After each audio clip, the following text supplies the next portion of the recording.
Assalamualaikum warahmatullahi wabarakatuh. Saya Indah Fadila dengan NPM 059. Saya Sabrina Tiara Sofia dengan NPM 074. Di sini kami akan mempresentasikan materi tentang Model regresi multinomiologis. dan regresi ordinal.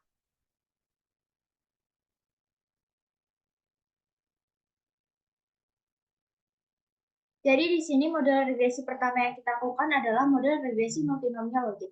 Kami di sini memakai buku dari Econometric by Example soal tabel 9.1. Di mana model logik multinomial MLM yaitu pilihan sekolah untuk mengilustrasikan ML, kami mempertimbangkan contoh tentang pilihan sekolah.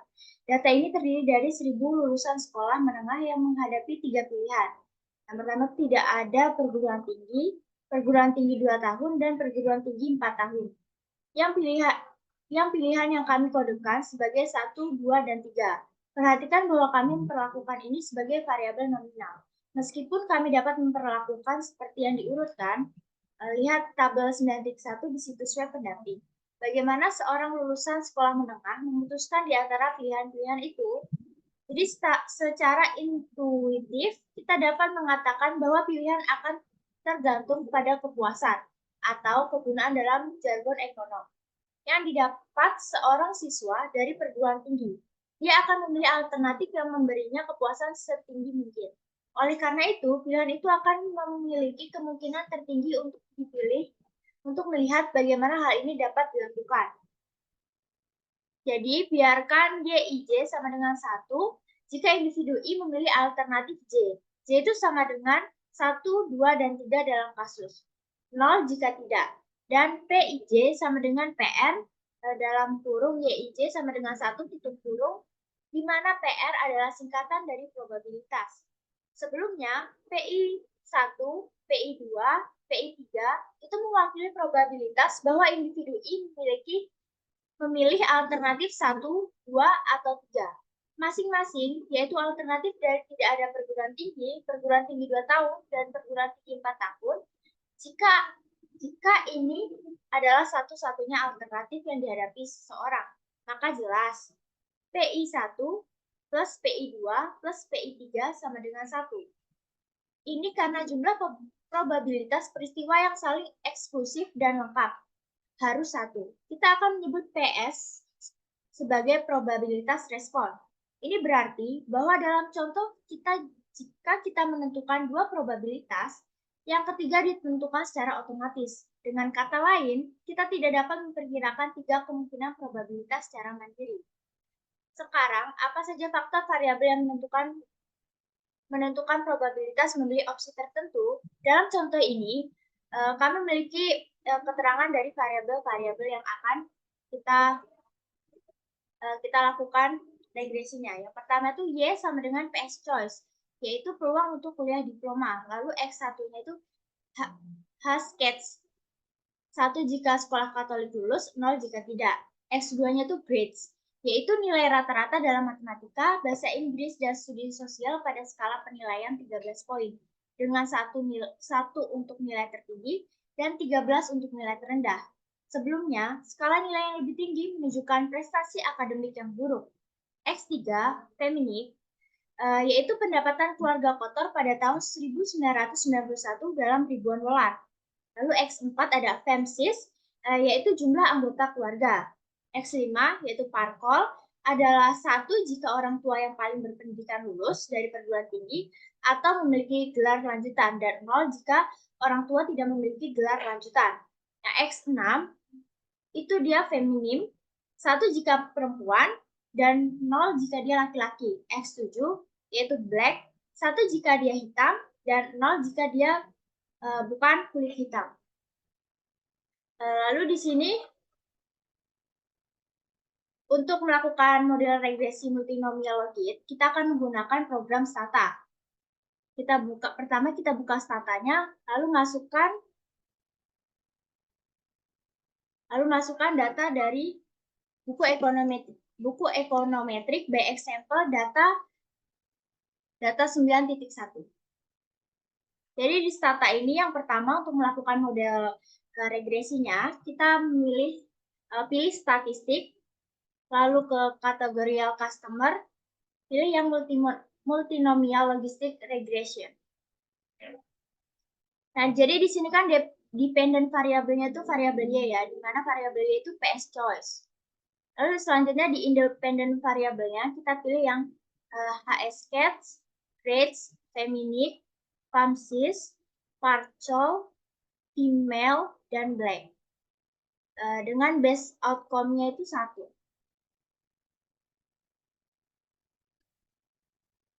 Lalu klik OK.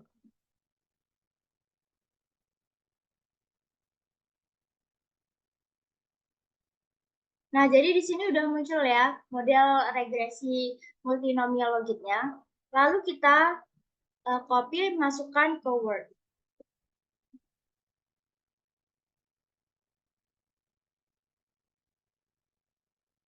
Setelah kita copy, lalu kita paste di sini.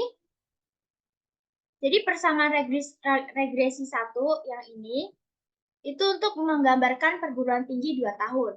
Di mana persamaan regresinya yaitu YI sama dengan beta 1 plus beta 2X1I plus beta 3X2I plus beta 4X3I plus beta 5X4I plus beta 6X5I plus beta 7X6I dan plus beta 8X7I plus error termnya. Di sini karena ada 8 variabel, 1 variabel dependen dan 7-nya itu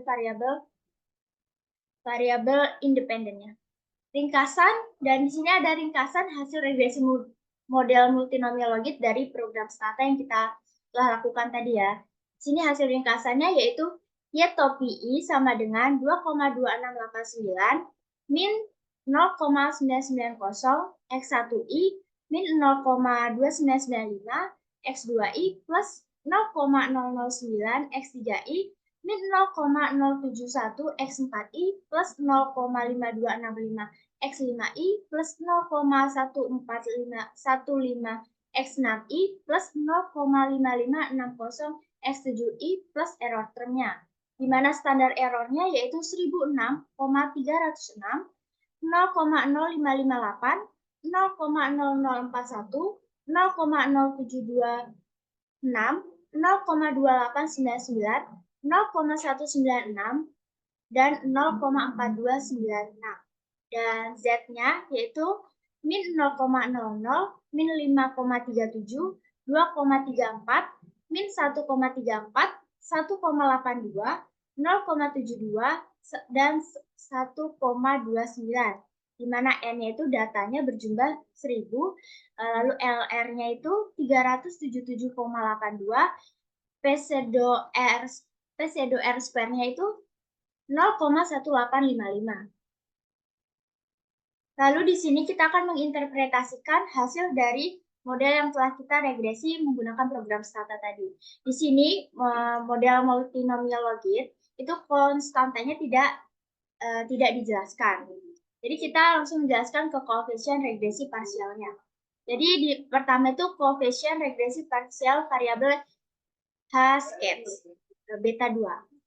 Jadi pertama itu kita antilenkan beta 2-nya menggunakan kalkulator dengan hasil 37,147%.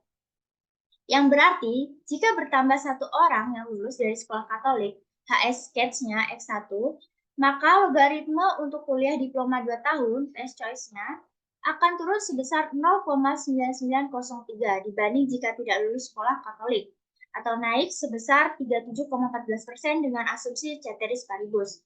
Lalu koefisien regresi parsial variabel grades. Beta 3-nya yang yaitu min 0,2995. Di sini diantilankan lagi menggunakan kalkulator dengan hasil 74,11%. Yang berarti jika nilai rata-rata dalam matematika, bahasa Inggris, dan program studi sosial variabel grades meningkat sebesar 1 poin, maka peluang logaritma untuk kuliah diploma 2 tahun akan turun sebesar 0,2995 dibanding jika nilai rata-rata matematika, bahasa Inggris, dan studi sosial rendah, naik 74,11% dengan asumsi ceteris paribus. Lalu selanjutnya kita ke koefisien regresi parsial variabel teknik. Jadi di sini juga diampilankan lalu dipersenkan menjadi 100,9%. Yang berarti jika pendapatan keluarga kotor pada tahun 1991, variabel feminik meningkat sebesar $1.000, maka peluang logaritma untuk kuliah diploma 2 tahun akan naik sebesar 0,0098 atau naik sebesar 100,9% dengan asumsi ceteris paribus. Lalu selanjutnya ada koefisien regresi parsial variabel beta 5, yaitu variabel FEMSIS. Di sini kita antilenkan lagi lalu kita persenkan, hasilnya menjadi 90,74%. Yang berarti jika jumlah anggota keluarga FEMSIS X4 meningkat sebesar 1 jiwa, maka peluang logaritma untuk kuliah diploma 2 tahun akan turun sebesar 0,09771 atau naik sebesar 90,74% dengan asumsi ceteris paribus. Lalu selanjutnya ada koefisien regresi parsial variabel beta 6, yaitu 0,5265. Di sini kita antilenkan lagi lalu dipersenkan dengan maka hasilnya itu 169,3%.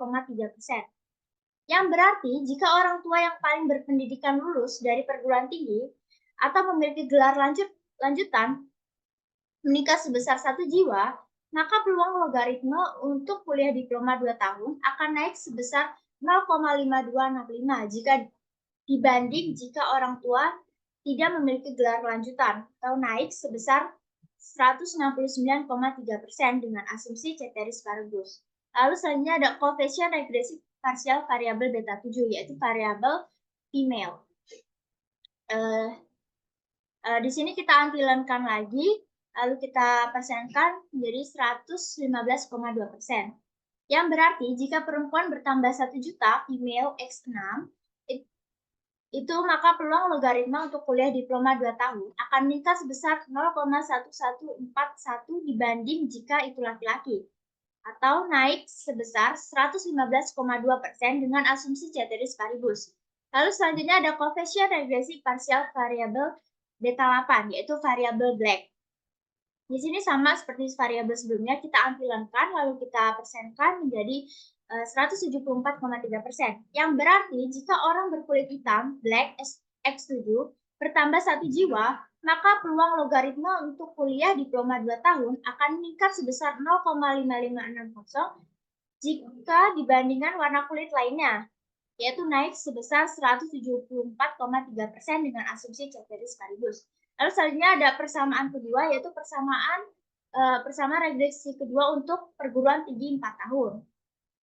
Di sini model regresinya sama seperti bersama satu di atas untuk perguruan tinggi 2 tahun. Langsung kita ke ringkasan hasil regresi model multinomial logiknya.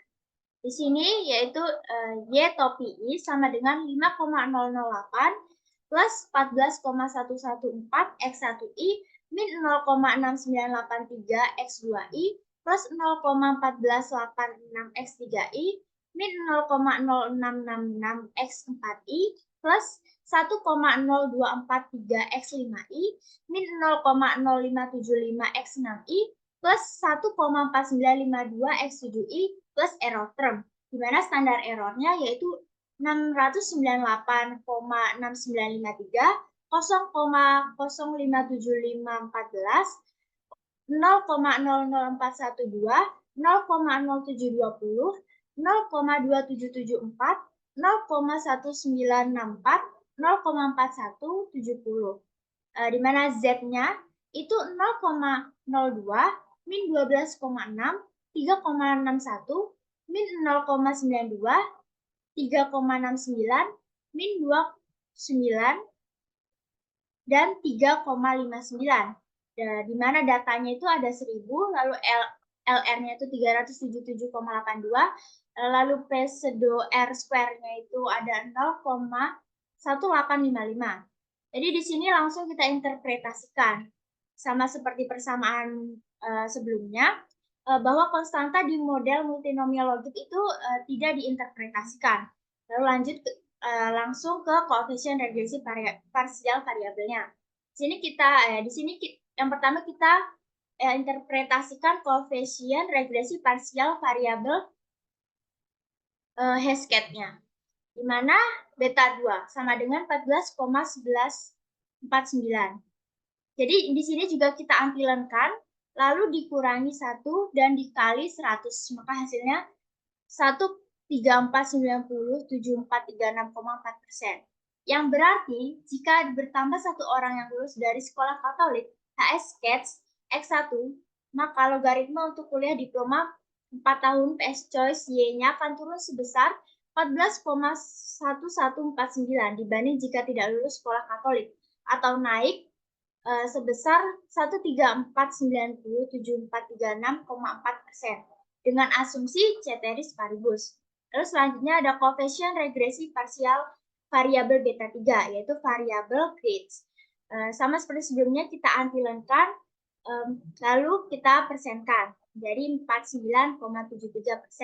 Yang berarti jika nilai rata-rata dalam matematika, bahasa Inggris, dan studi sosial grades X2 meningkat sebesar 1 poin, maka peluang logaritma untuk kuliah diploma 4 tahun akan turun sebesar 0,6983 dibanding jika nilai rata-rata matematika, bahasa Inggris, dan studi sosial rendah, yaitu naik sebesar 49,73% dengan asumsi ceteris paribus.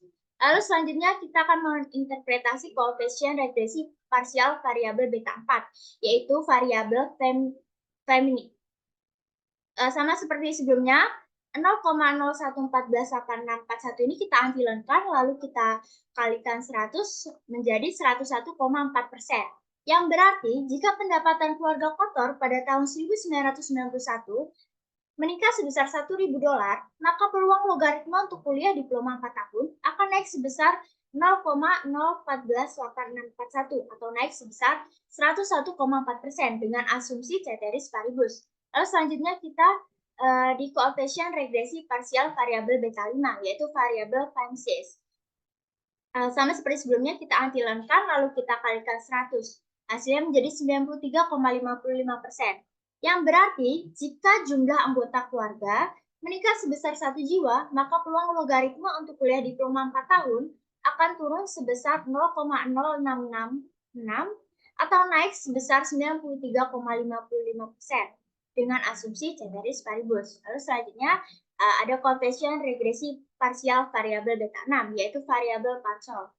Di mana beta 6 itu 1,024, itu kita antilenkan lalu kita kalikan 100 menjadi 278,5%. Yang berarti jika orang tua yang paling berpendidikan lulus dari perguruan tinggi atau memiliki gelar lanjutan, yaitu variabel Parshallnya meningkat sebesar 1 jiwa, maka peluang logaritma untuk kuliah diploma 4 tahun akan naik sebesar 1,02433 dibandingkan jika orang tua tidak memiliki gelar lanjutan, atau naik sebesar 278,5% dengan asumsi ceteris paribus.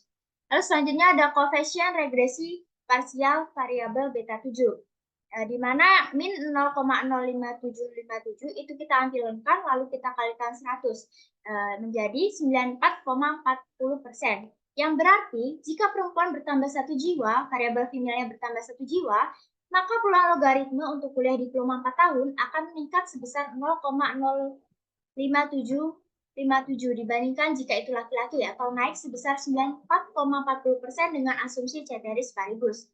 Lalu selanjutnya ada koefisien regresi parsial variabel beta 8, yaitu 1,4952. Lalu kita ampilankan dan dikurangi 1 lalu dikali 100, maka hasilnya 446%. Yang berarti jika orang berkulit hitam black X7-nya bertambah 1 jiwa, maka peluang logaritma untuk kuliah diploma 4 tahun akan meningkat sebesar 1,495,237 dibandingkan warna kulit lainnya, atau naik sebesar 446% dengan asumsi ceteris paribus. Lalu materi selanjutnya akan dijelaskan oleh rekan saya. Selanjutnya adalah materi regresi ordinal. Sama, regresi ordinal didapat dari buku Econometric by Example dengan soal tabel 10.4.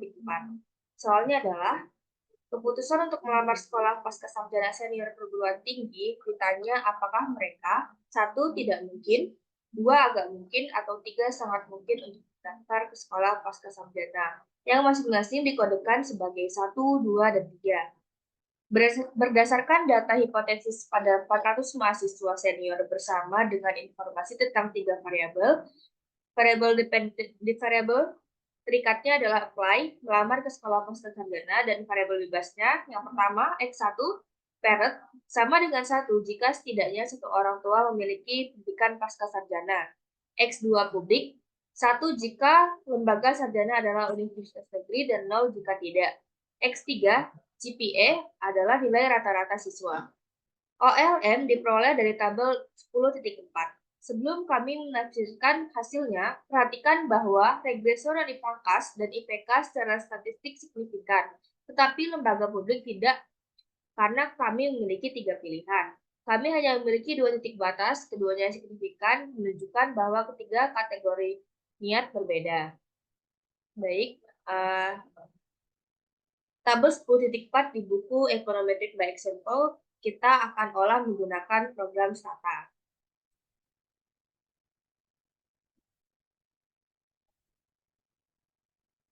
Di sini variabelnya adalah apply,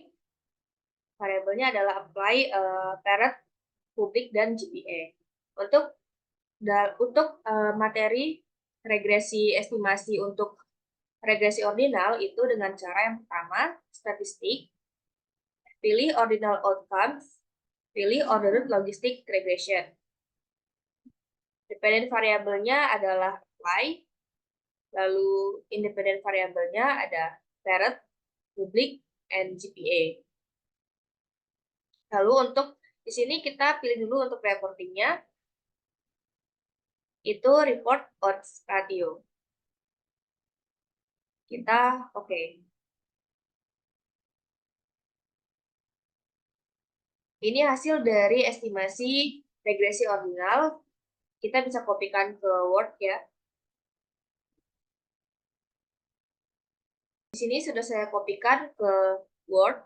Lalu untuk persamaan regresinya yaitu Y topi I sama dengan beta 1 plus beta 2 X1I plus beta 3 X2I plus beta 4 X3I plus residual. Dengan ringkasan hasil regresi model ordinal, Y beta topi I sama dengan Y topi I sama dengan 2,850982 X1I plus 0,943005 X2I plus 1,851037 X3I plus residual. Dengan standar errornya, untuk X1 0,757761, X2 0,280886, dan X3 0,482437. Dengan Z-nya itu 3,94, min 0,20, dan 2,36. Dengan N100, lalu LRC-nya itu 24,18, dan pseudo R-square itu 0,0326. Lalu hasil di atas dapat kita interpretasikan dan dijabarkan sebagai berikut. Untuk konstanta dari model regresi ordinal itu tidak dijelaskan. Langsung ke koefisiennya. Yang pertama, koefisien regresi parsial variabel beta 1, yaitu parent, adalah sebesar 2,850982.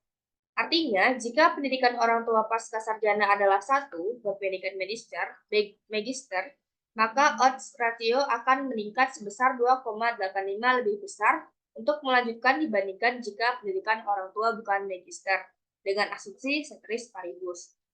Untuk koefisien regresi parsial variabel beta 2, yaitu publik, sebesar 0,94359.